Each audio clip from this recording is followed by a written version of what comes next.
everybody. My name is Kyle O'Grady, and I am a thru hiker, a peak bagger, and a mediocre podcaster. Today, you are listening to Trail Tales, the show where I chat with other thru hikers and hiking enthusiasts about their experiences on the trail.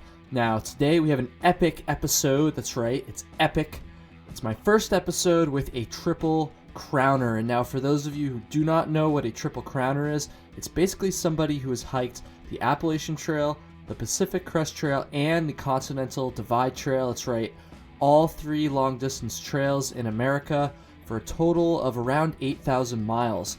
Now, the crazy thing about my guest this week is that he didn't just complete a normal triple crown, because he decided to do what is known as the calendar year triple crown, which is exactly what it sounds like. That's right, he hiked all three long-distance trails this past year, 2018, becoming the 11th, to my knowledge, the 11th person to do so.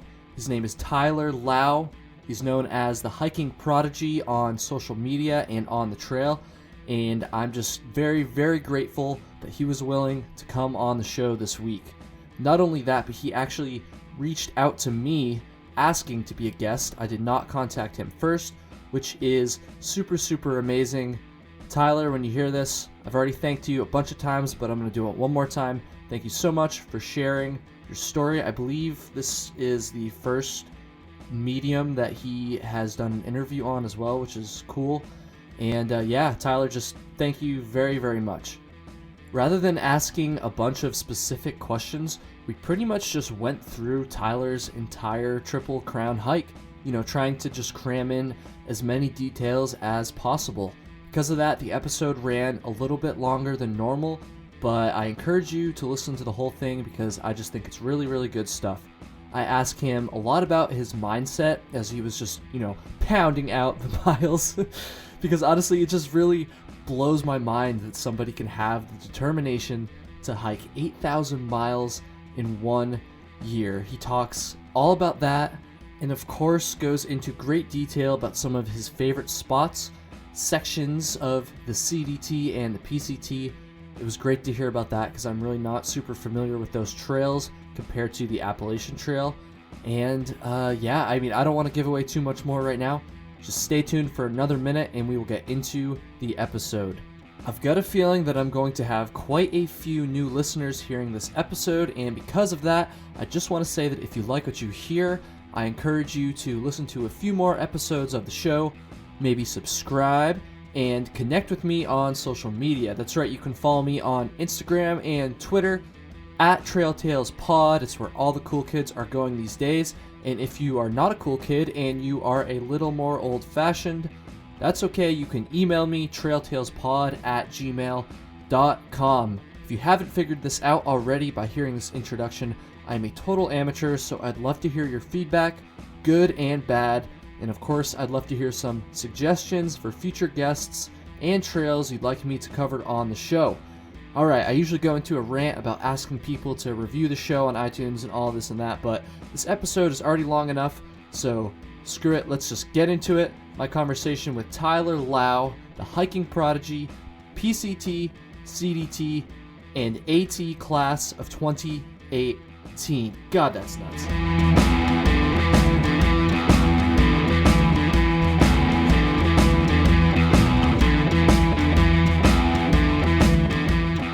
Here we go, Trail Tales, episode number 12. I had to glance at my whiteboard there to make sure I got the number right, but episode number 12, I'm super, super excited for this episode. I know I say that at the beginning of most of my episodes, but I am legitimately super excited and very thankful for today's guest. His name is Tyler Lau, otherwise known as the Hiking Prodigy on social media. First of all, Tyler, Prodigy, whatever your name is, what's going on, man? I really appreciate you coming on the podcast today. Oh, thank you. Thank you for having me and taking time out of your day for this. I'm doing well. I post-hike life, I guess, trying to figure out things I didn't figure out on trail, apparently. Walking 8,000 miles, you answer some questions, but you come out with a lot more, I think. Just trying to kind of, figure some stuff out and reintegrate and be able to talk to people comfortably and not be such a recluse because you've been hiking by yourself for 8 months. Yeah, that's always kind of fun. Oh So yeah. yeah, overall I'm healthy, so I can't complain. For sure, man. Now, I should probably have looked this up before, but I know you just recently finished your hike, as in like not very long at all. So today is January 10th. What day did you finish the AT and finish the Triple Crown? December 29th, 2018. So you've only been back for, yeah, like what's that? Like not even 3 weeks yet. That's pretty insane. So I was gonna say at the beginning, when I was coming up with ideas to name this podcast before I launched anything, I was actually still on the AT at the time. One of the names that I was kind of toying around with was the greatest hikers ever, and I think Trail Tales is a better name. But if I had chosen that name, that would have been perfect for this episode because we would have had the Hiking Prodigy on the greatest hikers ever, and I just think that's pretty fitting. Oh, appreciate it. Yeah, no, I honestly don't consider myself much in the hiking world. I'm just a guy that took a really long walk. That's how I look at it. I think you're being kind of modest there. But no, we are going to go through Tyler's entire calendar year Triple Crown hike, or not the entire. I mean, we're not going to get to every single detail, but that's kind of just what we're going to do. I've got a bunch of questions written down here, but at the end of the day, we kind of decided that it would be better to just kind of try to go through the entire hike. I know I did that on episode, oh boy, I want to say number 9, maybe, whatever the episode with Scott Goldie, Pac-Man, was. Rather than asking a bunch of questions, we just kind of walked through his AT through hike. And I think that's kind of what we're going to do today, except we're going to go through 3 long distance trails instead of 1. But before we get into that, to kind of start off the questions here, Tyler, take me way back. Okay, so how did you learn about long distance backpacking, and how did you kind of come to the idea that you wanted to not only do 1 through hike in a year, but do the calendar year Triple Crown hike? What made you decide you wanted to do this crazy, awesome journey? Honestly, I wonder that myself sometimes, but let's go back to 2010. I was working in the conservation world, so doing invasive species management in the Midwest, and met 2 folks from another crew that said they were going to get permits to hike this trail called the PCT. And I'm like, oh, what's that? And they told me about it, and I just stopped them when they were talking, and was like, wait, something like this exists? Yeah. And the crazy part is I grew up a lot of my life in California, and parts of the trail were, an hour and a half away, and I didn't know that. So that really got me thinking, like, wait a second, I don't even know that much about my own state, apparently, if there's this trail that goes from Mexico to Canada. And from there, it kind of just was always in my mind, like, oh, I want to do this eventually. And I had some friends that had done it that I found out later, and I talked to them. But since I worked seasonally, it was always hard to find time to do it during the good weather window season, which is, Right. anywhere from like March to October, which is usually my working season. And I eventually got into trail work, and that's mostly my background. So I get to work outside, which is great opportunity.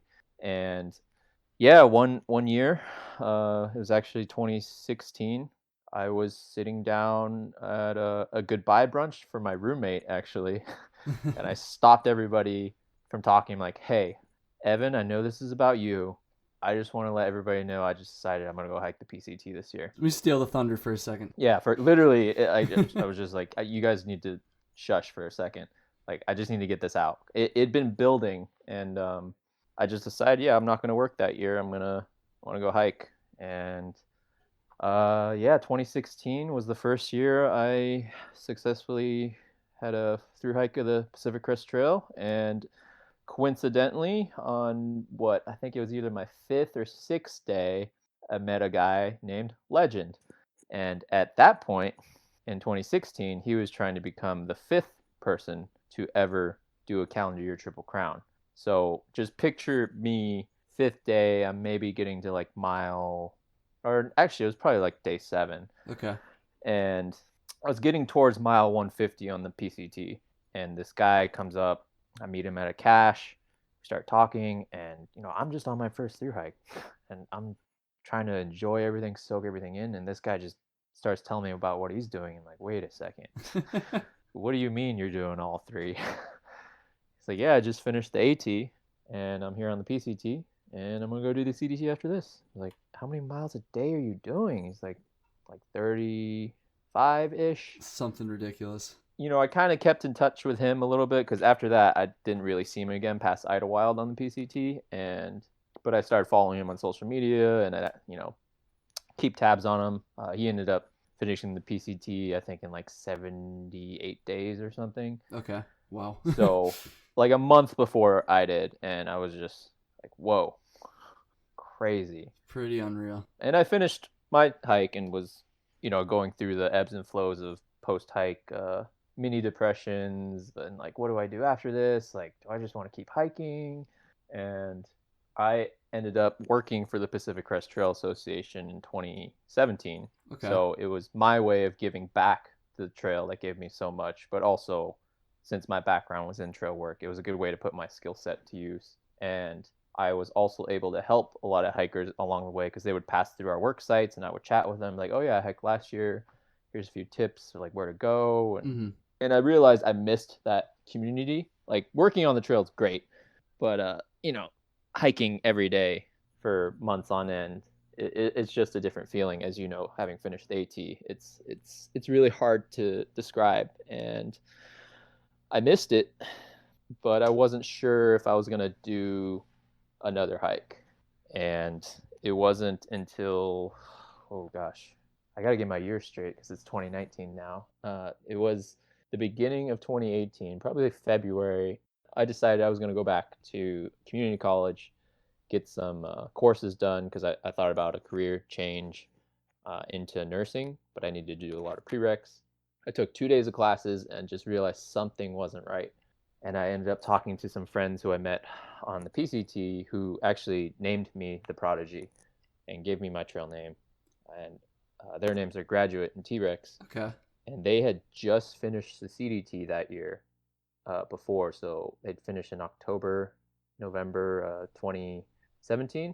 So I figured I'd ask them, oh, what are you guys going to do next? Because they're always hiking. They work for 6 months and hike for 6 months. And we got talking, and I just interrupted them. I was like, hey, if I wasn't going to school, I was thinking about doing this crazy thing. You remember how we all met Legend? And they're like, yeah, we've been thinking about that too. I'm like, wait, what? So that conversation, which I thought would be 15 minutes, turned into 3 hours. And by the end of that conversation, I was 85% sure I was going to drop out of school and attempt a calendar year triple. And one of the main reasons, though, is because the weather window at that point in 2018, in February 2018 was pretty unreal for a PCT hike because there was almost no snowpack in the Sierras, which is extremely rare, even on dry years. So if that had stayed, which we were hoping, we would have been able to just breeze through the Sierras and do the PCT quickly. And I say quickly, but I'll go through what my mileage was later. Right. I have to like remind myself not everybody hikes that way. So that was a big draw for me because I'd already gone through the Sierras the year 2 years before in the snow, and I knew. I mean, one, it's beautiful, it's amazing, it adds to the experience, but it's also hard. So yeah, that night I went home and ended up talking to my mom because she saw something was bothering me, and we had a conversation, and she mentioned, if you're going to go back to school, you got to commit, and you're not going to be able to do a long distance hike. So if you're going to do this, this is the time to do it. And I was like, that's exactly what I needed to hear. Get it out of your system, yeah. Yeah, and next day I dropped out of classes and started doing some research, and the ball got rolling a little slowly because I wasn't quite sure, and I guess started in April in 2019 or 2018. Gosh, the years are throwing me off. We're only 10 days into 2019. Honestly, I've been kind of tripping myself up with it too. It doesn't matter. So I kind of want you to place yourself back at the very beginning of your hike this past summer. Or I guess it wasn't even summer yet when you started. You said you started at the southern terminus of the PCT, correct? No, so here's the weird thing that I did. A continuation of where I left off with, prepping. I decided to finally start training because Graduate and T-Rex got in my case because they trained every day. They're like, "Hey, are you getting ready?" And I was like, "No." That's why I'm the prodigy, is, just happen to be able to do it without training as much as they do. I love But it. I got a little ahead of myself and I started training too much too fast, and I got hurt in March of 2018. So, few weeks before we were set to head out, and at that point, I couldn't bear weight on either foot, Oh, which wow. is not good for someone Nope. trying to attempt thousands and thousands of miles. And went to the doctor, and they pretty much said, "You need to take 2 weeks off, no physical activity." I was like, "Wait, what? What do you mean? You can't just give me something and it'll be better?" And yeah, that actually pretty much almost derailed everything, especially because I'd already just dropped out of school, so I was Right, like, I can't right. go back. So I went into a little bit of a sulky state, and kind of stopped talking to T-Rex and Graduate. They would send me motivational messages, and I would just, not even look at them. Yeah. And after 2 weeks, I told myself, you need to go out and try a hike, because if you can't do that, then this is off. So I decided to do a test hike from Interstate 10 to Interstate 15 on the PCT. Okay, I gotcha. And I was able to do it, got the okay from the doctor. Though I wouldn't say, I didn't lie to the doctor. I didn't tell him everything, though. So Oh, I'm just going hiking, no big yeah, deal. after 2 weeks off, things are going to hurt when you try 20 miles a day. So during that stretch, I was actually able to do my first 40-mile day. And I realized if I can do that after 2 weeks off, I should be able to do Yeah. at least another long trail. Maybe not the whole thing, but I got to give it a go. And uh, then April 27th, I started on the southern terminus of the CDT with Graduate and T-Rex, because all the snow that wasn't in the Sierras decided to come in March and April of 2018. And we figured, well, there's no point in trying to go through that, so let's go do southern New Mexico first, because there's not going to be snow there. And that way we get that section out of the way. It was fresh in their minds because they had already done it previously and they knew how hard it Yeah. was. Yep. So we were able to do that in 14 days, and then drove back to the PCT and started at the southern terminus. And when I got to I-10, I decided to not do that section again because I'd just done it Just a done few it, weeks right. previously. Okay, so you did this, relatively, I don't want to call 160-ish miles short, but, in comparison to all the other miles you did over the summer, it was a short section. So you do this PCT section, you're kind of feeling it out. It sounds like, trying to figure out if this is this calendar year Triple Crown is still something that you can potentially do given your, your physical ailments. And you do it, all goes well, and you make your way over to New Mexico on the CDT. I'm just kind of speculating here, but once you started, that like section in New Mexico, is that kind of when it like really like settled in? Like, okay, I'm 100% going for this, this crazy journey. It kind of take me through your mindset when you were first starting out and had all these miles ahead of you. To be honest, day one on the CDT, my eyes were wide open. I knew New Mexico was going to be tough. I've hiked in the desert a lot, but New Mexico's desert is no joke. I was wide-eyed and enjoying everything in a sense, but also wondering at the end of that day, is this really happening? I'm not sure, because by the end of day two, I was starting to get some thoughts rolling in, like, maybe this isn't what you want to do. Really? And I remember sitting on top of just a little dirt hill where we camped, thinking, I got to average this mileage. And up to that point, we'd done 38 miles the day one, 38 miles day two. So, pretty big miles for Yep. just about anybody, Yeah. let alone someone that's going to try, roughly 8,000 miles. I just I wasn't having fun, I realized, a lot of the time that second day. I was hurting. My body was still adjusting Right. from, the time off and the desert. It's rough. But I just figured when I got into my tent that night, or actually, no, I ended up cowboy camping that night, is just, take it a day at a time. Like, Mm-hmm. this is pretty much the beginning of everything. I wouldn't say it got easier during a few days there, because the CDT is very different than the other two trails in the sense that it's kind of a choose your own adventure. If you don't want to hike the official CDT, there's usually an alternate, Okay.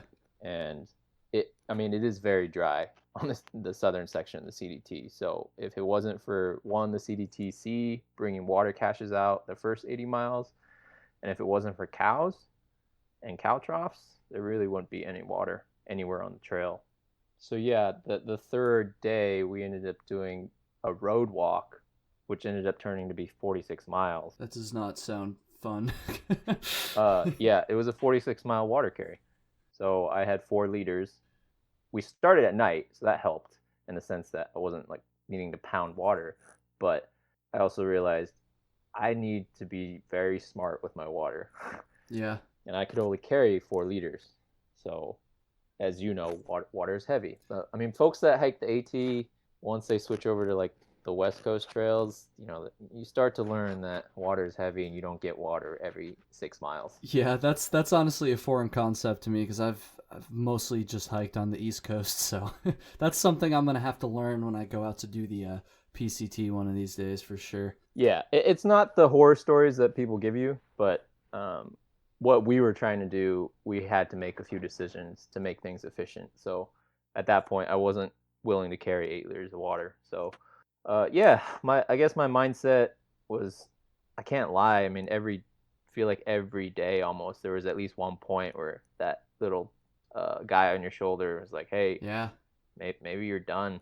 But once I got through that section and we started getting to higher elevations in New Mexico, I was like, okay, you really can't look that far ahead. And that's something I Yeah. think any through hiker or long distance hiker goes through is if you start thinking about Katahdin, if you're hiking from Stringer Mountain, you're already at a disadvantage. Oh yeah, absolutely. And I know I can't relate on the same scale because you can't compare 2000. I guess you can maybe make some comparisons, but obviously just the AT versus a triple crown in a single year is a whole different beast. But anyways, what I was gonna say is I can kind of relate to that because I know when I just first started on top of Springer Mountain, it took me, I don't know how many miles it was for you until you kind of settled in, so to speak, but it took me at least a couple days of, questioning myself. This has been something I've been thinking about for literally 6 years, but, I was still doubting myself and kind of questioning, I like the way you put it, whether or not this is really something I wanted to do. So, that's kind of why I asked you that question is because I know I was kind of freaking out at the beginning of my AT through hike, and I can't even imagine that feeling, knowing you have to hike 3 trails instead of just one. So that really kind of blows my mind.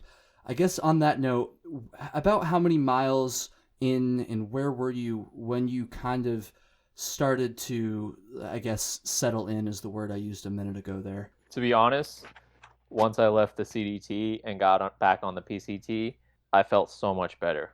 And one, it's because I love the PCT, but two, I think just the grade of the trail on the PCT is so nice. Whereas on the CDT, you're bushwhacking a bit trying to find. It's not really a trail. It's not all the way built yet, so you're kind of Yeah. trying to find the route. So when I got back on the PCT, I just realized, like, you know what? I've done this trail. I've worked on this trail. This is my trail. I got this. Because then we started cruising because I was still hiking on and off with Graduate and T-Rex. Okay. Yeah, and they had the same feeling. We all had our like aches, injuries, strains on the CDT. Once we had our first day on the PCT, everybody felt better. It's just there's magic to it. I can't explain. Right, And I right. know other people feel like that on the AT. Some people feel like that on the CDT. Maybe not so many on the CDT, but there's just something about it where everything felt better. And then we started cruising. Now, how much of the CDT had you finished before you jumped over to the Mexican border down in California? Uh, I believe it was 480 to 490 miles. Okay, so a good chunk for sure. Yeah, so we were warmed up, as I say, to it's one of those things where when you start passing people the first few days, like you don't want to come off as I hate to say it, a douche, but you don't want. You're also not trying to like brag or puff up your chest like, oh, I've already done 500 miles. Like, no, I have miles under my belt, which is why I'm trying to get in front of you because I need to make it to such and such camp or water before the end of the day. And that's something I kind of struggle with at times when I was attempting this, where I was like, some of these people, it's their first time doing something like this. And I just don't want to come off as I'm better than you because I'm not. This is just the way I hike. Yeah, just set a bigger goal, I guess, than normal. Yeah, you could put it that way. I think it's just everybody's got their goal. Mine was a little different, and it's just my pace was a little different, and Right. my goals for the day were different. So yeah, getting back on the PCT though overall was just it was nice, and I do like I don't not not enjoy. I don't know how to say that.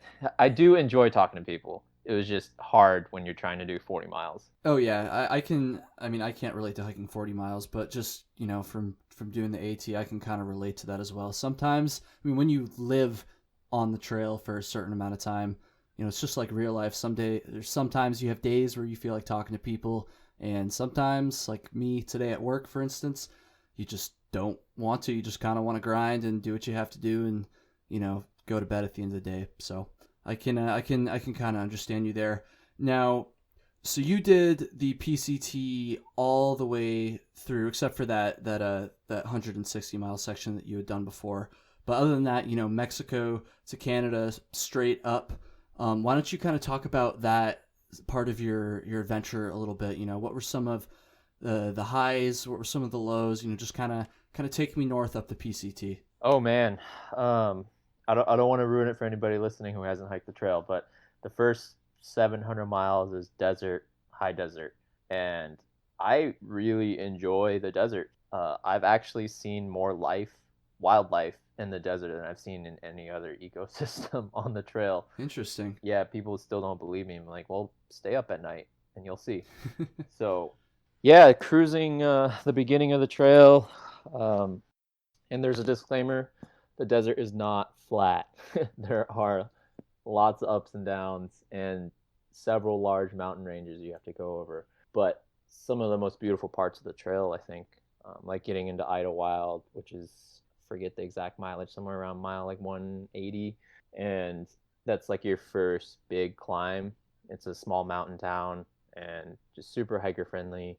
Like I always feel nice when I get into Idlewild, even when I'm just visiting on like a day trip or a climbing trip. Is there's just something about it, and similar to towns on the AT, you kind of just get a good feel when you get in there. But we were doing pretty good. I think we were averaging 36 miles those first few days, maybe Okay, even wow. more. So we were cruising compared to when I did it the first time. I remember calculating how long it took me to get to Warner Springs, which is like the first big stop for people because it's right past mile 100. I think it's 109, and it's just this small, very very very small. I won't even call it a town. I mean, there's a community center where you can camp for free, and they have a hiker resupply, and there's a golf course with a restaurant and like a gas station. It's really pretty bare minimum in that sense, but it's right on trail. It's the first place where you go through right on trail that Okay. like you can really like chill out for a little bit. And I remember getting there, and it was complete difference than 2016 because in 2016 it was pouring rain. This time it was sunny, like 78 degrees, just beautiful weather, and I was feeling good. And then I ran into some folks who I'd seen the previous year that were back on trail, Oh, so that wow. was kind of cool to see. And I met another guy who I met in Cascade Locks where PCT days happens. His name's Jupiter, also pretty well known hiker. He has the fastest known time on the Eastern Continental Divide Trail and the Florida Trail, I believe. Oh, wow. Yeah, it was just cool to see people, and it reminded me of why I really enjoy that section, because everybody's going through the same thing, maybe at various degrees, but I think for some people, adjusting to desert hiking can be tough. But yeah, I felt really good. And then, yeah, you can choose to summit Mount San Jacinto after Idlewild, which a lot of people do, and I highly recommend it because it's 11,000 feet. And for a lot of people, that's the highest they've ever been. Yeah. So, and then it reconnects to the PCT. We chose not to do that this time, just for time purposes. And wow, it's really weird trying to relive all of this. But No worries, man. yeah, I remember I was keeping in touch with my parents because I was gonna meet them down at I-10. So the descent to from Jacinto for a lot of people can be rough. It's a long, dry descent. So the switchbacks, seem to never end. But you need to feel good, as opposed to some of the descents I'm sure you remember from Going straight the down. AT. Oh, yeah. But there's a point though. I remember thinking, maybe this should be like the ATV because I can see where I have to go. Like all I gotta do is cut straight down this gully. But then I'm like, oh no, this is a desert. There's a lot of things in that gully you're not gonna see right away. Yeah, so my parents came, and for a lot of people, they've never had In and Out before, and that's the first place on trail if you can get a hitch. It's not an easy hitch. 4 miles down, 4 miles west on I-10 is an In and Out. Oh, I'm gonna keep that in mind because I love fast food. I don't care. People hate on fast food. I'm all about fast food, and I've been hearing for years about In and Out, and I've never been to California or wherever else. I don't even know wherever else it is, but I know it's like a West Coast thing. So I'm gonna keep that in mind. I'm gonna have to make that hitch when I make it out to the PCT someday for sure. So that's always nice when you have a guaranteed ride. We got In and Out, and then we took Graduate and T-Rex back, and then they drove me to where I stopped Yep. on that section hike, and I kept going, and it was kind of nice to like just cruise by myself and not have to worry about meeting someone at the next break or camp. I could camp wherever I wanted, and Right. my stoke was growing as well because I ran into some hikers at after summiting Baden Powell, which is another mountain that you can choose to summit. Yeah, and I met some people at little Jimmy Spring, which is after that, and the water source after that, and they were just super excited, and they found out what I was doing, and like their eyes lit up. I'm like, whoa, wait, people care about this? Like, so yeah, it was cool. And then I kept in touch with them a little bit, and I ended up running them again later. But yeah, the southern portion overall went pretty smoothly, and by the time I met up with Graduate and T-Rex again, yeah, we were seriously it was just miles, and like, we threw a 45-mile day in there, and luckily it was one of the flatter sections, an actual flatter section in the desert, and we had a tailwind. It was during the aqueduct section, which a lot of people try to hike at night because there's zero shade. Yeah, I've seen pictures of that before. That looks pretty brutal. Yeah, luckily both times I've been super lucky. Like it was hot the first time I did it, but it wasn't like scorching. And then the Trail Angels, the Andersons, they run Casa de Luna, which is one of like the big Trail Angel stops on the trail. They drove by with water guns and soda that year in 2016, Oh, so nice. that was super awesome. But this year we had a tailwind, and it was partly cloudy, and we just cruised. And I think the first hiccup we had was we decided to go to Mojave, California instead of Tehachapi, and that's one of those places where you can go to either one. Tehachapi has a little more in terms of services and like infrastructure. Mojave is more like a what do you call it? Kind of like a highway town. Like there's stuff on either side of the road. Okay, yeah. And I forget. Oh, it was Memorial Day when we got out of our hotel the next morning, and we kind of forgot about that. Meaning there was zero traffic going the way we wanted. So that was a bummer. But man, trail provides, and you hear people say that all the time. I just remember turning on my Lyft account and just like, oh, I'll just check it just to see. And might as well, yeah. Desperate times call for desperate measures. lo and behold, someone had just signed in and was leaving town, and I was just get the ride, click confirm ride, confirm Yeah, ride. hop on that real quick. Yeah, and we got a ride back. I mean, yeah, you never really want to pay for it, but at the same time, like you said, and when it comes down to it, you got to do what you got to do to get Yeah. back Oh to yeah. the trail. And it was awesome in that sense. It was just that morning though, waiting around for an hour. Like, wait a second, what's going on? Oh shoot, it's a holiday weekend. But we got through that, and then the next section for folks who have hiked it know can be really rough. It's dry. There's a lot of up and down.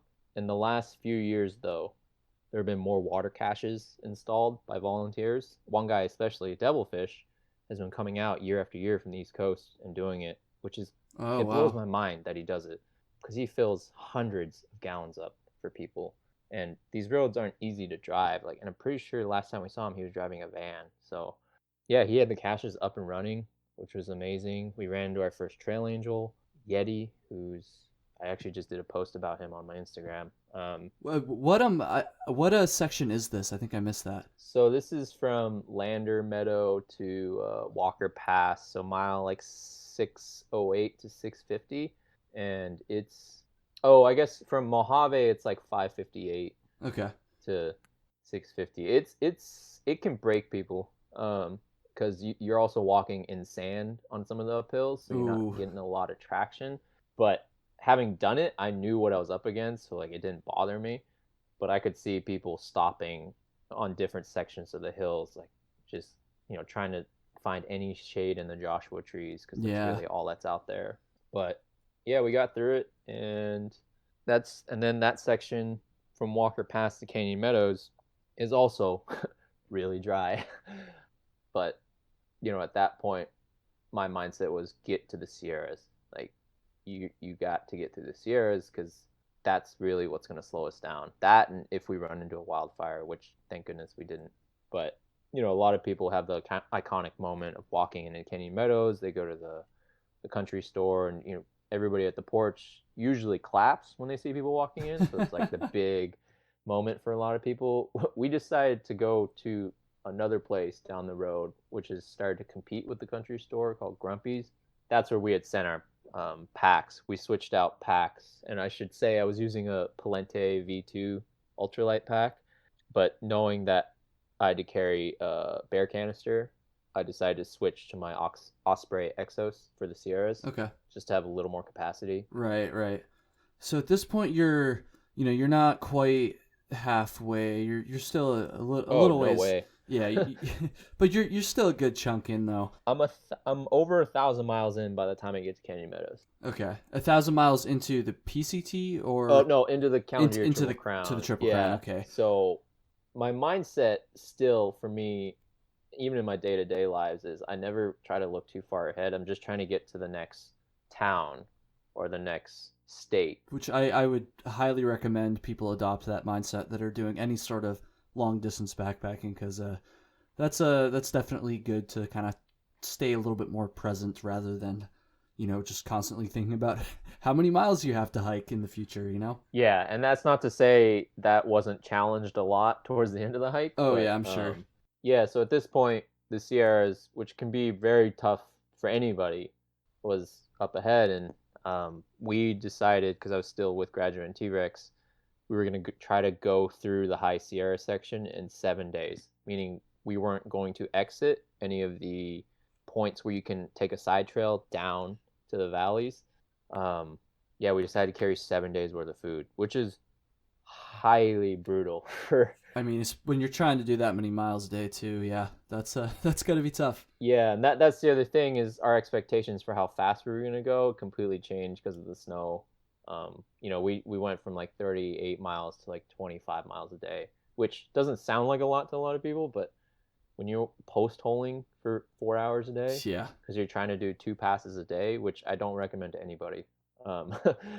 Only do one pass.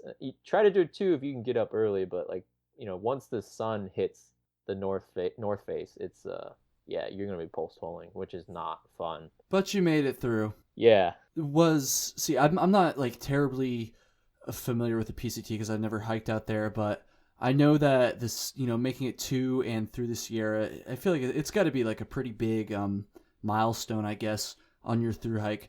How are you feeling, once you kind of made it through there? Fill me in on your mindset, up to this point. and kind of bearing in mind that you still had to, not only finish the PCT, but go back, finish most of the CDT, and then, head up to Maine and do the AT. Yeah, my mindset again was to just focus on the next section of the PCT. When we got to Mammoth, which is at the end of the High Sierras, pretty much before you get to Yosemite, I was wrecked. Like it kicked my ass, and I just remember taking my first nap, I think, in Mammoth when we had decided to stay 2 nights. So we had our first 0 actually at that point. And yeah, I could tell my body was like, man, that was rough, but you've gotten through that, and there shouldn't be. I mean, there was still snow, but not a lot compared to what we just gone through. So yeah, I really just tried to focus of, you're in California, you've done it before, you know what's coming, don't get the blues. People complain about the blues on the AT. Wait till you get to California, and the length of the trail on the PCT is almost the entire length of I was gonna say, I thought Virginia was long. Yeah, and it is again, but yeah, it's different. So when we left and went to Yosemite, I think I started feeling a little better when we got to the 1,000-mile mark of the PCT, which is pretty much at the end of the Yosemite boundary, and then you get into areas like Lake Tahoe, South Lake Tahoe, and Truckee and Sierra City, and I love that area. I would live there if I could afford to. The trail there is amazing.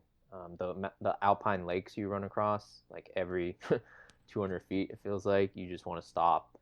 But that I think that was the hard part for me, was I couldn't stop and enjoy these places. Like I didn't get a chance to jump into any of those lakes because I knew I had miles to make. Yep, gotta keep grinding. So that's a very different mindset than anybody else.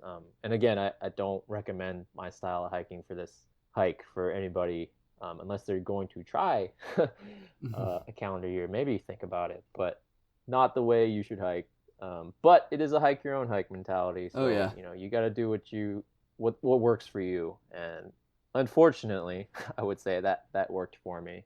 As much as I wanted to stop and jump in, I had to keep going. But California, the amount of different like ecosystems and landscapes you go through, I think always keeps me motivated, because it's going to be different every section of trail. So we've pretty much gone through all of California now. Kind of take me through that last little part. I call it a little part. That last part of the PCT, Oregon and Washington, and then kind of, I guess, I keep going back to your mindset, but that's honestly what really makes me curious about this whole thing. Once you finally get through those last 2 states, how are you feeling? Like, are you feeling good? Are you feeling like, I finished 1, but now I still got to go finish 2 more? I don't know. Just kind of take me through that last part of the PCT. Yeah. I mean, Oregon and Washington they have their pros and cons as well, but they're beautiful. And I mean, the tough part of being there at that time of year so early is the snow melt, which means mosquitoes. So that was brutal, and there were several days I never took my head net off while I was hiking. Yikes. So I definitely thought about, what the heck am I doing? Like, this is dumb. I'm not having any fun, obviously. Bugs have a way to just like get you at your core like that. I mean, obviously bugs suck, but like there's just something about it when you just can't escape it. Like you said, you had your head net on the entire time. Like, yeah, that's tough. Yeah. So, and people that have hiked in that section know that you're going the fastest you've ever gone before, and it doesn't do any good. And you're slapping them as you're walking, which is a weird, disgusting feeling. But needless to say, I knew if I could get through that, I could get through a lot of other things. But by the time I got to Washington, which I love the North Cascades, and if you ever get a chance, you have to go there. And that's when I started meeting southbounders, which is really neat, because it was the beginning of their journey, and it kind of like rekindled my fire a little bit, because I was feeling a little down with all the bugs. But like seeing how excited they were, like, yes, this is awesome, this is sweet. And then it also made it a little weird when I got to the end, because I kept saying, like, don't focus on the CDT or the AT. You got to finish the PCT first. Right, You got to right. get to Oregon. You got to get to Washington. And then I got to the terminus, and I remember thinking, oh, that's cool. Now that I've done this again, I got to go do another trail.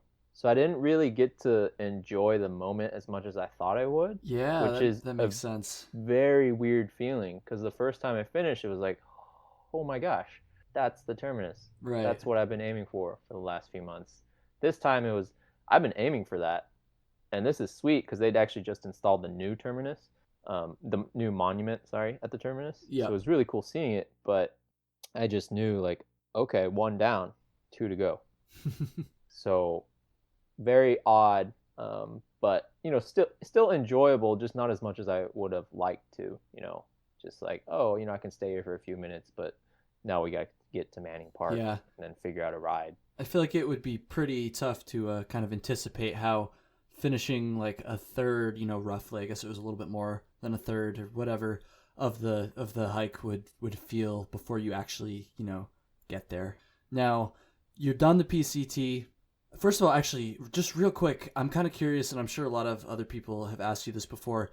How did you like get from the end of the PCT up to I guess it's Glacier, so over to Glacier rather, to start going south on the CDT? Yeah, we took a little more roundabout way. There is a more direct route, but we couldn't figure out anybody to give us a ride from Montana in that sense. But we got a ride from Manning Park to Bellingham, Washington, from Graduate's sister, and then we rented a car from Bellingham, drove to Missoula, Montana, which I had lived for 4 years roughly, and I had a friend there who offered to give us a ride up to Glacier, which is about 3.5 hours from Missoula. Okay. So, yeah, that travel took a little more time than I would have liked, but by the time we started in Glacier, it was July 27th, and I should say we couldn't get permits to the Waterton Lakes, and we didn't want to wait, 2 or 3 days to get permits, so we decided to start at the alternate starting point, which is Chief Joseph Pass. Okay. But yeah, it was weird, like I knew I was starting another trail, but part of me still wanted to enjoy the PCT, but then I realized I'm not on the PCT anymore. I'm on the CDT. And the permitting system in Glacier, I have my opinions about it, but it can be a little rough because when you request certain campsites, they're all booked up, and then you're like, well, can I get the one before or after? They're like, well, you can't do that many miles. You don't want to tell these people, but you do at the same time. Like, no, I can do those miles. Like, believe me. I just finished the PCT. Like, I will be just Yeah. fine. Yeah. So we got some weird looks, and I remember the Rangers is like, I don't know if you know what you're doing. Like, no, we know what we're doing, and we're not trying to be, again, we're not trying to boast or anything. We're just we have to do this. Yep. So yeah, we got through Glacier, and I mean, epic. The wildlife. I think I ran into like three or four moose, like right in front of me. Pretty amazing. Did you see any grizzly bears going through there? My last night that I spent in Glacier before Two Medicine campground, it could have been. It was about 150 feet in front of me, roughly. Mm-hmm. And it was in the middle of the trail, but its head was like behind a tree on the side of the trail.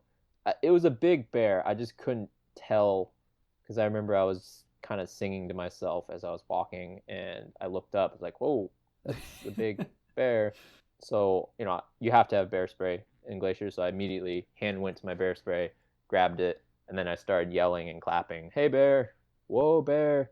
And after about 5 seconds, it got off trail. So I never actually saw its head. Okay.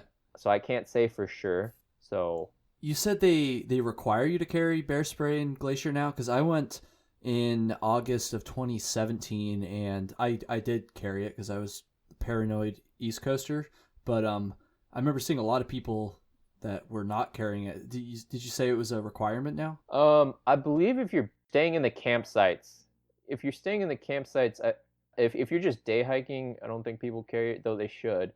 I know people carry the bells, which, personal opinion, I think they're dumb. Yeah, I'm with you on that. Yeah. So it's like, you're just ringing your dinner I know. bell for the bears, and you're also annoying me. Yeah. So I'm not 100% sure now that you say it, but I want to say you have to have it when you're backpacking. Even if it's not required, I would recommend you carry it if you're hiking in grizzly Oh, country. absolutely. If anything, for some peace of mind, I guess. I don't know. Shit. Yeah, so glaciers, amazing. And then you enter the Bob Marshall, which is some of the most rugged and remote area in all of, the continental US. And I do remember thinking we have 184 miles through this section. We decided to try to do it in 5 days. That's a big food carry. Yeah. And I definitely thought about like, what am I doing more than I was on the PCT? Now, is that a like, oh, I'm, thinking about quitting, or more of just like a questioning what you're doing kind of mindset there? Yeah, I think at that point it was more questioning, like, remind yourself if you're having fun or not. Because if you're just trudging along every day and not enjoying it, maybe you should rethink this and maybe you don't do the whole thing. Yeah, so that was a tough section. And the CDT can be notoriously tough. So I just remember thinking, get to the next town. You need to rest and rethink this a little bit. But luckily, the next section after that, I met a friend who I hadn't seen in a few years and kind of like brought my spirits back up a little bit. And it's wild, the CDT. That's what I tell people. It's like true wild. But just the landscapes, because you're pretty much on the divide the whole time through Montana, and that's when we ran into our first big hiccup as far as like, oh shoot, what do we do? Because I ended up hiking with another guy who was trying the calendar year Triple Crown. We were on the Montana-Idaho border, and we started smelling smoke. So I've fought wildland fire before as well, so I'm very familiar with like in fire areas. Like, okay, no, that's a wildfire. And we started running into the northbound bubble, or at least the last part of it, or maybe it was the first part. I don't even know now. Let's just say we started seeing people, which was crazy to me because we hadn't seen anybody up to that point. And they started giving us information on the fire, and it was one of those things where it was kind of like playing telephone. Every other person we'd run into later gave us a larger description of the fire. Yeah, Wait a yeah. second. And then we finally ran into someone who I didn't know personally, but had run, like, we'd crossed paths on the PCT in 2016. Her name's Kashmir, and she was finishing her Triple Crown by doing the the CDT, and I knew I could trust her. It's no offense to anybody else.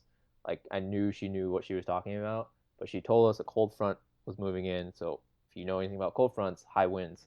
So that's gonna, keep the fire going and blow it up.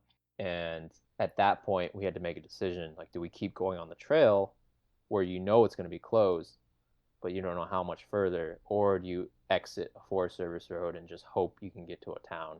So you don't have reception, and the apps you're using can only go so far. So we made a decision the next morning to exit a Forest Service road, and we actually got to a sign that said private property. And if you know anything about private property in areas like that, you don't hop the fence. No. But we decided this is the only way we're going to get to town, because if we keep following the Forest Service road, it takes us back north, which is where we don't want to go. Right, right. So we made the decision, and I kid you not, right after Pathfinder got over the fence, we heard a truck, and we're like, oh my gosh. Oh, geez, yeah. This is not good. Luckily, we decided not to run, because that would have made it worse. Yeah. And the rancher pulled up, asked us what we were doing. We explained our situation. I remember him looking us up and down, and after about 10 minutes, he's like, yeah, you guys can go through.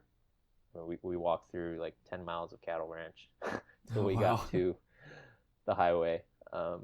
And thankfully, because we looked at the map later, we would have had to have done like another 30 miles on the Forest Service road to get to where we ended up. Oh, geez, yeah. Wow. Anyways, that was the first detour we took on the CDT where like fire actually affected us. But we ended up doing a 110-mile road walk, which, it's not the most glorious of things. But to put it lightly. Yeah, if you're trying to do continuous footsteps, you gotta do what you gotta do at that section. So, anyways, Yeah, Montana, Idaho. That's how it ended, and then we get to Wyoming, and man, you can cruise in Wyoming if you've done as many miles as we had, and you get to Yellowstone, which personally I prefer a place like Glacier more as far as national parks go. There's not as many mountains in Yellowstone. I don't know if you've been or not, but No, I've only the glacier's really the only place I've hiked, but that's not on the East Coast. yeah, very different. But the oh gosh, geysers. I was just looking for that word. They're really cool, but you're also with thousands of people, so that kind Yeah. of really threw off my vibe a little bit. I'm like, I gotta get out of here. But yeah, then you get to the winds, and man, if you haven't hiked in the winds, I plan on going back just to do the hikes that aren't the CDT in the winds, actually, No kidding. because the CDT section's okay. No offense, CDTC, but you know, there's so many alternates you can take that we decided not to because of our time frame. So, needless to say, winds are amazing. And then you get to the basin, which no water flows out. So the water sources can be questionable, but at that point we had already hiked New Mexico, so I was like, if I can drink what I drank in New Mexico, I'll be all right. But very big water carries if you're trying to do miles, and yeah, Wyoming. I questioned it a little bit in the basin again, like those thoughts that I had in the bob, like what am I doing? Yeah. That was also my biggest mileage days back to back. So I did 52 miles and then 48 miles. Um, That's yeah, ridiculous. Oh yeah. man. Needless to say, I was just like, what the heck? Yeah, but then we get to Colorado, and I mean, Colorado is epic. Just we got there at the perfect time too, because the aspens. So that brought my spirits up again, and the San Juans are unreal, very super amazing wilderness areas, and started actually to meet a few other Sobos, which was really cool, because up to that point I hadn't seen anybody else, so a long time, and yeah, then you get back into New Mexico, and again, a similar feeling in a sense when I got to where I stopped, which was the end of my hike, I guess at that point. Yeah. It was just this is like I've just done the CDT, and some people take a lifetime to do it. Some people take a lifetime to do two trails. I've done two of them in like 5 months. What the hell? Like, did that just happen? Did I enjoy it? Because right now I got to think about getting to Maine. Yeah. So how did you get all the way from the middle of New Mexico up to northern, I guess central, but it feels like middle of northern Maine up there. Yeah, which feels like its own country. But I took a bus and a train to Albuquerque, which luckily Cuba, New Mexico isn't super far. It's like an hour and a half from Albuquerque, and luckily Okay. there was some buses. And then I flew from Albuquerque to Portland, Maine, rented a car. I was again still with Graduate and T-Rex. I finished a day before them on the CDT, but we met at the airport, Okay. Yeah. and rented a car. We drove to Bangor, Maine, and then, long story short, figured out a bus that would drop us off in is it Millinocket or Millinocket. Yep. yeah, where the AT hostel is. Yeah. They come and pick you up. And again, that story itself could be its own podcast, so I'm making it really short. It sounds like I got there really easily. No, it wasn't easy at all. So, needless to say, we showed up way later than we wanted to, but we figured it out, and then stayed at the hostel, and they drove us to Baxter the next morning, and we summited Katahdin October 1st. Side note, that's actually the day that I finished the AT, so we were on Katahdin the same day. That being said, we definitely didn't run into each other, or if we did, neither one of us remember it, so I just think that's kind of funny that we were in the same place at the same time, but we would never have known it otherwise if it wasn't for this silly little podcast. But anyways, so you're starting the last one of the three. I guess I don't even. I just keep asking you the same question. Like, how did you feel? But like, I'm just so curious about that. Like how starting the last of the three kind of like played into your mindset. Like, what was going through your head then? Were you kind of just ready to get this last one done and just accomplish what you set out to accomplish? were you still like trying to kind of hang on to, I guess, the enjoyment? And that's not to imply that like you never enjoyed it, but I don't know what's going through your head at this point. I have to preface this too, and no offense to the hardcore ATers, I never really had a desire to do the AT. And I joked with Graduate and T-Rex because we actually talked about this in 2016. The only way we were ever going to do the AT was if we tried a calendar triple. So lo and behold, 2 years later, this is what we're doing. So yeah, it was weird, because you see people finishing their AT hike, and it was a different feeling than when I saw people starting their Sobo hike on the PCT or finishing their Nobo hike on the CDT. This time it was just like, I've been hiking for a long time, and I know I'm rolling the dice with the weather here, starting Sobo so late on the Appalachian Trail. Oh, yeah. And day 2 was a good indication of what was to come, because we had a Bluebird Summit day, which you did as well, I'm sure. But then the next day, and from then on, it seemed like I was always wet. So initially when I summited Katahdin, it was neat, but I was also starting to feel it. And I think I started to feel it as I finished the CDT. It was like, I'm starting to wear down a little bit. So when you say feel it and wear down, do you mean physically, mentally, or like both? I think more mentally, and I know we've only touched on this a little bit, but for a lot of people, I think it's the mental challenge of a long distance hike. Like physically, yes, if you get hurt, that sucks.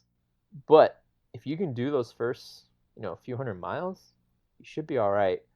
For the most part. It's how do you maintain your sanity and the goals that you've had, and be open-minded and flexible at the same time. Like, how do you find that balance of when you get to that hard part, or you get to that really crappy day of like, you know what, this is part of it, and I have to get through it. I've already been doing that for thousands of miles, but now I'm on the last leg of this trip that I've been trying to do, and the weather just never got better. It felt like it was just pretty sustained the whole way, and that really ate away at me. I knew the AT was a very different style of hiking. I've hiked in the whites. I've done the presidentials before, so I understood it's a very different trail. But I think part of me was like, I'm getting a little tired. I've been away from everything pretty much for however many months, and I ended up getting hurt literally after crossing the border of Maine and New Hampshire. Oh, really? What happened there? My thigh just started acting up, and as you know, on that section, lots of straight ups and straight downs. Oh, yeah. And I thought I had tore a muscle, because I'd never felt that sharp of pain before. Oh, man. So I got really worried, and I pretty much hobbled into Pinkham Notch. Like, I forced myself to get to Pinkham, and then had a friend come get me and bring me to Gorham, and I took a few days off, which lined out actually with Hurricane Florence coming through, which was another thing that really ate away at me, because just one thing after another. Yeah, you can't win. Now, was this injury bad enough that you thought for a minute that it might put an end to the entire journey you'd been on up to this point? I did. I actually did, and I don't know if that was because I'd already been worn out a little bit mentally. Like, that probably played a part too, but I just remember I couldn't go downhill without pain. And knowing the AT up to that point, it's like, okay, yes, I've gone through probably the hardest section of Maine and New Hampshire, roughly, but it doesn't get easier per se. No. You still have a lot of hard trail ahead of you for sure. Yeah, so, I took a few days off, and then I got back on, and the day I got back on, so to all the purists out there, I did not do Mount Washington, the presidentials, because it was 115 mile per hour gusts at the top, somewhere between there and 135 mile per hour gusts, which if you're a purist and you want to go do that, go for it. But I like to live, so yeah, I mean, in that time of year, you're really pushing it going up there. Yeah, so I decided to walk the road around, which was not very fun, and it was still like 60 mile per hour gusts on the road, so I still had to watch myself like not get blown into the road as a car was coming. So yeah, I actually, as I was walking the Crawford Notch, I remember my mind was like, I'm done. This is it. Really? I'm over this. Like, I didn't come out here to do this. I'm not gonna force it just to say I did a calendar year triple. But then I tried to call some friends, and it's funny because I remember this being like it was like 1 o'clock, I think, Eastern time. So I'm trying to call people on the West Coast, and I'm trying to call people on the East Coast, and I realize, wait, it's a weekday. People on the West are at work. Yeah. People on the East are probably at work too. You're just walking. And I'm actually kind of thankful no one picked up because I kept going. When you say you were trying to call someone, was that to, am I understanding this correctly? Was that to try to like figure out like a bailout plan, or was that more just to kind of talk to somebody? It was more I needed to vent and just I wanted to say it. If I was really done, I wanted to say it to someone. Okay. I kind of wanted it, yeah, I just wanted it out there. I'm not particularly sure if I wanted a response or not. I just wanted to say it to someone else. Right. And then it would be real. But no one picked up, luckily. So I kept going.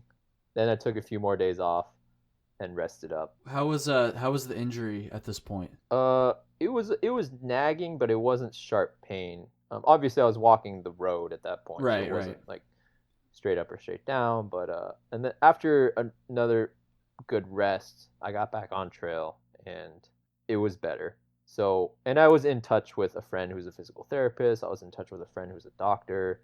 I probably should have gone to a clinic or something, but at that point, I was. They would have just told you to not keep hiking. So.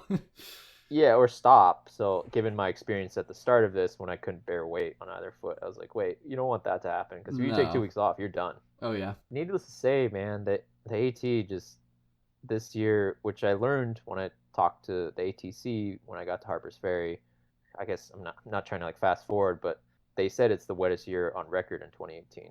I actually didn't know that. I mean, I know I've heard a lot of people say it was a particularly wet year, but the wettest year, that makes me feel a little bit better about my hike. Then I don't know. Yeah, exactly. Crazy. So for anybody that was able to complete the trail last year, kudos to you. Like, and to anybody that tried it. I mean, it wasn't easy. Yeah. You had the most difficult year as far as precipitation, and yeah, I mean, I just remember I don't think my feet were ever dry in New England, or until I got to Harper's Ferry. Like all the mud before Harper's Ferry was just like, man, this is weird.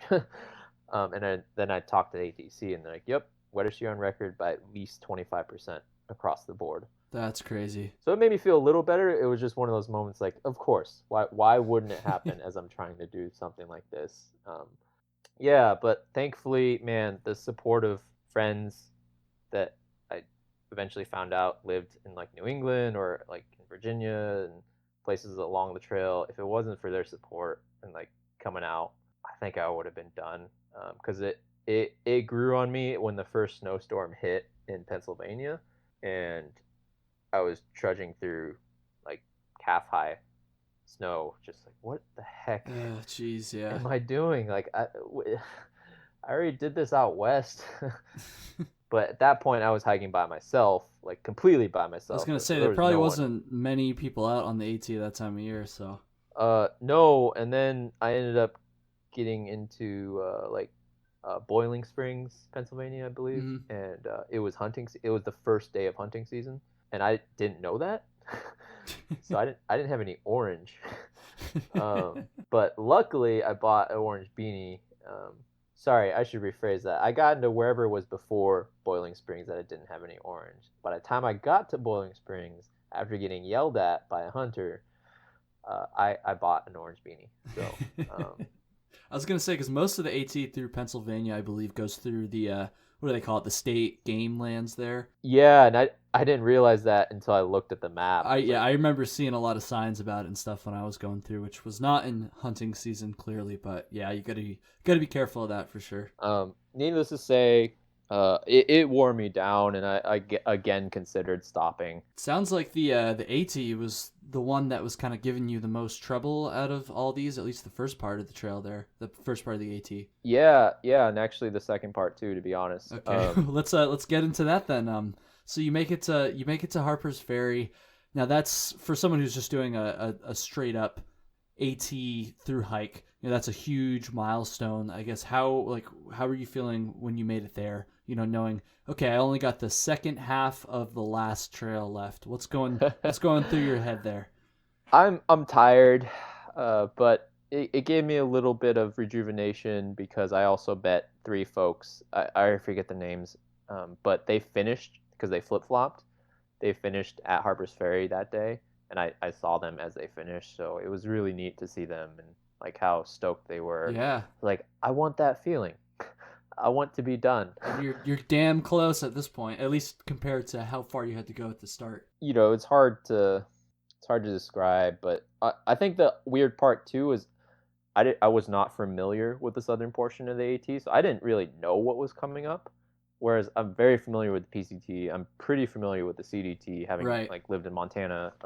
But I wasn't sure. But I also knew because I had actually ran into Anish, who became the first woman to do the calendar triple, as she was finishing her AT hike this year, and she mentioned, the highest mountains are down south. I'm like, oh, great. I thought they were in New England. It didn't get any easier per se, but again, if it wasn't for support of friends who I didn't even know lived close to the trail until they saw me post something on social media, and these are people I haven't seen in like 9 years, so it was super helpful, and it didn't get any drier, I'll tell you that. It stayed wet, and then another storm came, a snowstorm came when I got to North Carolina, like Tennessee, and again, I was post-holing. I should also say I was hiking into the night most nights. Like, it got dark early, and I was hiking a few hours past that. So it was really wearing me down. Night hiking by yourself, trying to get to the next shelter, and I definitely thought about it again when that next snowstorm hit. Like, I forget where I was exactly, but I know I was like 500-ish miles away. Oh man, at this point you've already done the PCT and the CDT. I'm going to say most of the AT, I guess, and like you're still debating on, whether you want to keep going. Like, I mean, and I don't mean that in like a bad way, but that just blows my mind, honestly. Like, it's easy to listen to it from here and be like, oh, well, why would you like even think about quitting? Like, you're so close at that point compared to, how close you were when you started. But hiking through the snow also really, really sucks when you're by yourself like that. Yeah, and to be honest, I realized I wasn't having fun, and the AT was breaking me, and I think it was a lot of factors, but the weather amplified everything. Oh yeah. So I had a lot more thoughts on the AT than I did on either of the other trails. Obviously, I had great weather on the other trails, so I got really lucky. It just seemed like everything that I didn't get on the other trails all came at once on the AT. So it was a constant battle every day. There were a few days I could say were kind of nice, like, oh my gosh, this is why people hike this trail, because I could actually see. And there wasn't a green tunnel for me, I should say that too. Yeah. It was a cloud tunnel. So it got to the point where I really considered it when I got to Parisburg. I was like, maybe I am done, but kept going. And then that storm hit, and I definitely thought about it again. I think when I got to the Smokies, I felt a little better, and at that point was just like, doesn't matter now. I don't care how miserable you are, you're gonna get that freaking monument. Yeah, that's Springer Mountain. That's the home stretch for sure. Yeah, it didn't get easier, and honestly, there was another thing that happened like one of the last few days. Literally crossing right before you cross into Georgia, there was a bunch of downfall from that snowstorm, and I remember trying to go under one, and then something sharp going straight into my eye. Oh yeah. And I don't remember if I screamed or not, but I remember just thinking, oh my gosh, this is what's going to take me off trail. With only, 70 miles left to go? Yeah, whatever it is, I was just like, you've got to be kidding me. Yeah. Needless to say, I was hiking with one eye for the next day or two. Oh man, it was that bad, really? It was really bad. Yeah. I ended up going into town and resting finally, and just sleeping on that side and letting like my tears heal the eye as much as they could. Yeah. But it made me think. It honestly made me think. And I also knew that my timetable was getting shorter and shorter because it was getting closer to the end of the year. And the way I consider calendar year Triple Crown is if I start in 2018, I have to finish in 2018. Whereas some people say if you start in April 2018, you have it until April 2019, which I mean, there can be an argument for that. It's just not the way I looked at it. Right, right. I got to be honest, I was ready to be done. And I believe it. I can imagine. yeah, some people are like, oh, I want to keep hiking, but maybe more so if you do one trail. If you're Yeah, already done yeah. the other two, or whatever it is. I was mentally ready.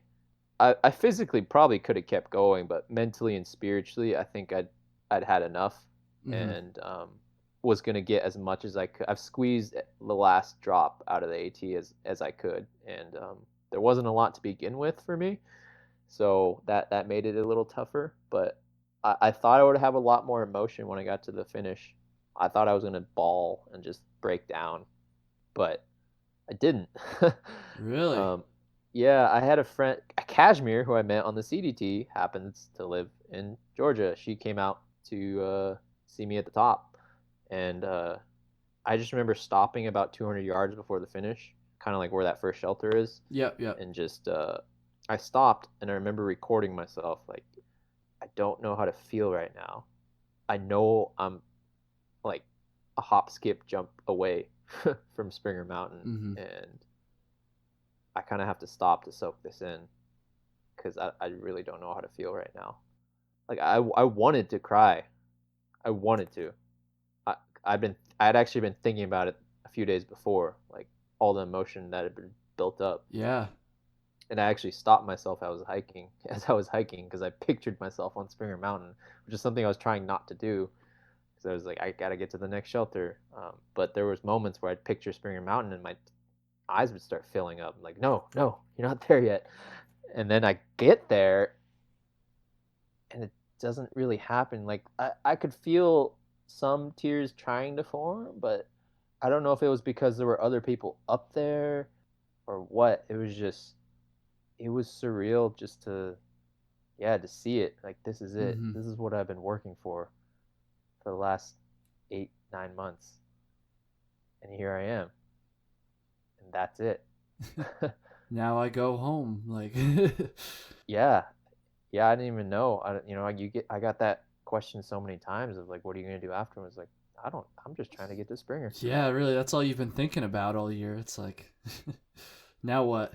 That's oh, man, that's just so incredible. I guess that's the $1 million question: is how did you feel, at the end?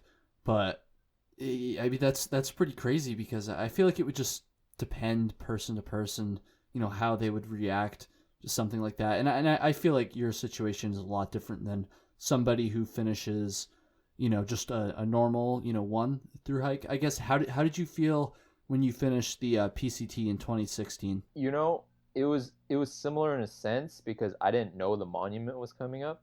'Cause I wasn't paying attention, and I remember hearing someone say, "Is it appropriate to say congratulations?" And I looked up. I was like, "What? Wait, what?" And I looked to my left. I was like, "Oh crap, that's the monument."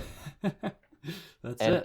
it was kind of similar in that sense where I wanted to cry, but I didn't because I was so caught off guard. I was like, "Wait, that's it?"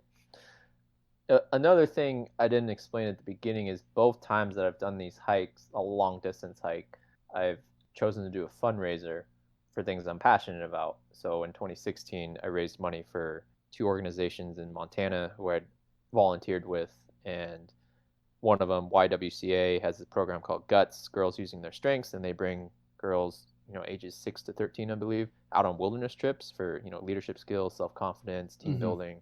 I think that's amazing. I think we need more of that.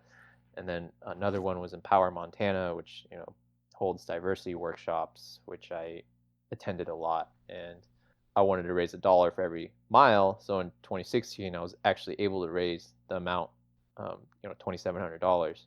And then this year, I wanted to do $1 for every mile, but give back to the trails because it was the 50th anniversary of the National Scenic Trails Act last year. Hmm. Two, I wanted to raise more awareness about diversity in the outdoors and the lack of it, and how we can be more inclusive and provide opportunities.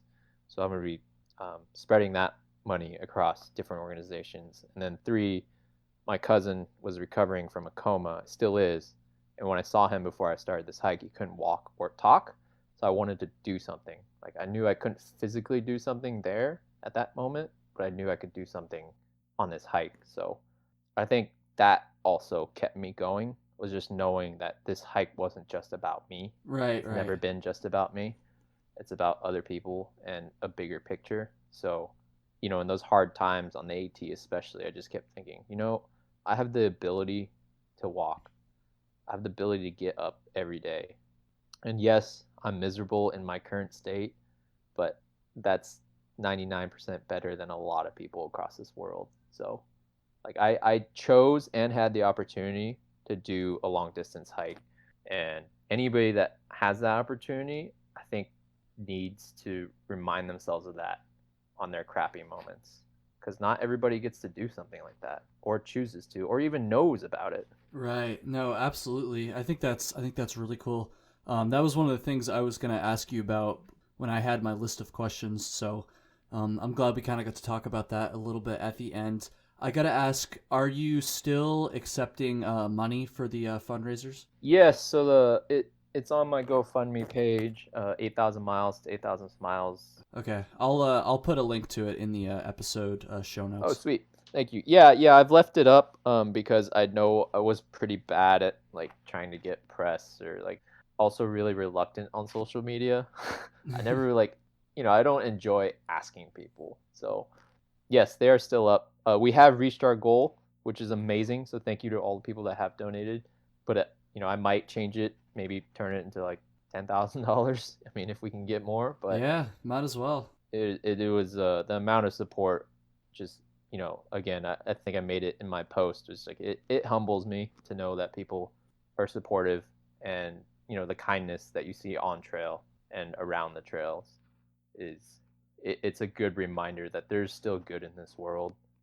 We may not see it in our day-to-day lives and like 24/7 news cycles, but there's good in people. So Absolutely. And the trail community is such a unique place, and I think that's really awesome, and I'm glad we got a chance to talk about that a little bit.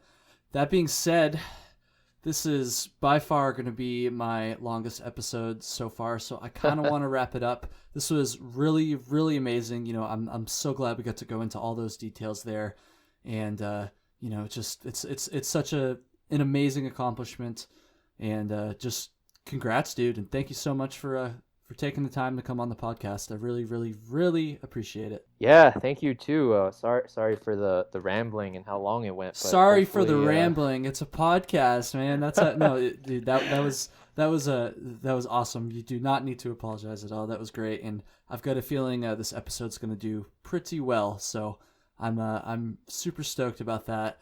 I guess the last two things I want to ask before we go, the same things that I ask at the end of every episode. First of all, question number 1. Where can people go on social media to follow you? Yeah, so I'm on Instagram. It's at Hiking Prodigy. Yeah, on Facebook, at Hiking Prodigy. I do have a page that I just repost stuff from Instagram. I do have a website that I've still been working on for the last year, but hopefully that gets up here soon. But that's hikingprodigy.com. And then also the GoFundMe page is at www.gofundme.com/8,000 miles to 8,000 smiles. Good stuff. Good stuff. So my last and final question before we go here is, I know you've just been back for a short amount of time, and heading back to the trail probably isn't the thing on the forefront of your mind, or maybe it is, I don't know, but I just got to ask, do you have any, I don't even want to say tentative, but just any plans at all as far as long distance hiking is concerned in the future here? I even just because your situation is so unique compared to my other guests, even just yes, I will do another hike in the future, because again, I don't want to make you hold yourself to a specific trail after doing all those miles so recently. But I watched a TED talk. This is how I'm going to answer you. That said, I need to answer in percentages more because it makes things real. I'm 85% sure I'll be doing another trail. I don't know when, I don't know where, but it's kind of in my blood. So, I like those odds. If I got an 85 on a test in college, I was pretty stoked. So I'm pretty yeah. stoked to hear that as well. I'm glad a year Triple Crown hike didn't make you want to never set foot on the trail again. I don't think it would do that. I feel like if you have the determination to hike that many miles, you're probably not going to just not ever hike again. But anyways, Tyler, Prodigy, thank you so much for taking the time here today. Is there anything else you want to say before we kind of sign off here?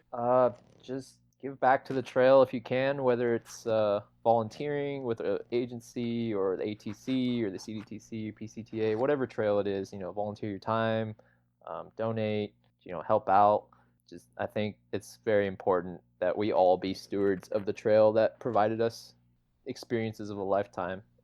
To give back and send that karma back into the trail community. Absolutely. I couldn't agree more myself. That's something I definitely should be talking about more on this show as my audience has slightly grown since I've started. So that's awesome. I think we're going to wrap it up. Don't hang up quite yet, Tyler, but to everybody listening, thank you so much. I really hope you enjoyed this. I got a feeling that there's probably a lot of people listening to this episode for the first time, listening to Trail Tales for the first time, I should say. So if you like what you heard, please tune in and listen to more. And yeah, thank you so much.